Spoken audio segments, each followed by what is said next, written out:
Breaking news ఢిల్లీలో మొదటిసారి జరుగుతున్న తెలుగు రాష్ట్రాల ముఖ్యమంత్రుల భేటీ ఇప్పుడు ఉత్కంఠ రేపుతోంది. గోదావరి కృష్ణా నదీ జలాల సమస్యలపై చర్చించేందుకు ఏపీ తెలంగాణ సీఎంలతో సమావేశం ఏర్పాటు చేసింది కేంద్రం. మధ్యాహ్నం 2:30 జలశక్తి శాఖ ఆధ్వర్యంలో ఈ మీటింగ్ జరగనుంది. ఈ సమావేశంలో ముఖ్యమంత్రులు చంద్రబాబు, రేవంత్ రెడ్డితో పాటు ఇరు రాష్ట్రాల ఇరిగేషన్ మంత్రులు, అధికారులు కూడా పాల్గొననున్నారు.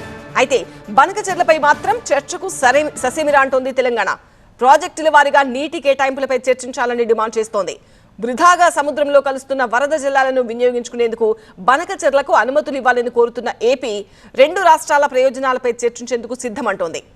నదీ జలాల వినియోగంలో ఏపీ ఉల్లంఘనలు, సమస్యలు, భవిష్యత్ ప్రమాదాలపై కేంద్రం పరిష్కారం చూపాలని కోరుతోంది తెలంగాణ నీటి వాటా, పెండింగ్ ప్రాజెక్టులు, నీటి కేటాయింపులు, కొత్త ప్రాజెక్టులతో పాటు కృష్ణా, గోదావరి బేసిన్లలో సమస్యలపై దృష్టి పెట్టాలని కేంద్రానికి ఇప్పటికే లేఖ రాసింది తెలంగాణ.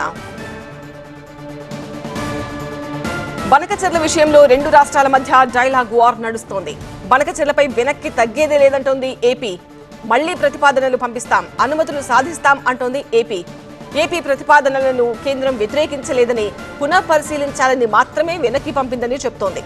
ఏపీకి సమాచారం ఇవ్వకుండానే కాళేశ్వరం, దేవాదుల, సమ్మక్క సాగర్ సహా ఎన్నో ప్రాజెక్టులను తెలంగాణ నిర్మించిందని, అయినా తాము తెలంగాణతో ఘర్షణను కోరుకోవడం లేదు అన్నారు. తెలంగాణతో సమస్యను కేంద్రమే పరిష్కరించాలంటోంది ఏపీ.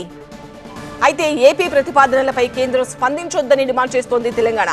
ఏపీ ప్రతిపాదనలపై గతంలో కేంద్రం స్పందించడంపై తీవ్ర అభ్యంతరం చెప్పింది. తెలంగాణ ప్రాజెక్టులకు అనుమతి ఇచ్చాకే బనకచెర్లపై చర్చించాలని ప్రతిపాదించింది. మొత్తం 9 ప్రాజెక్టులకు అనుమతులు ఇవ్వాలని కోరుతున్న తెలంగాణ బనకచెర్లకు అనుమతిస్తే ఇచ్చంపల్లి, నాగార్జున సాగర్ కు పర్మిషన్ ఇవ్వాలని అంటోంది. అలాగే మూసీ నది పునరుజ్జీవానికి నిధులు ఇవ్వాలని కోరుతోంది తెలంగాణ.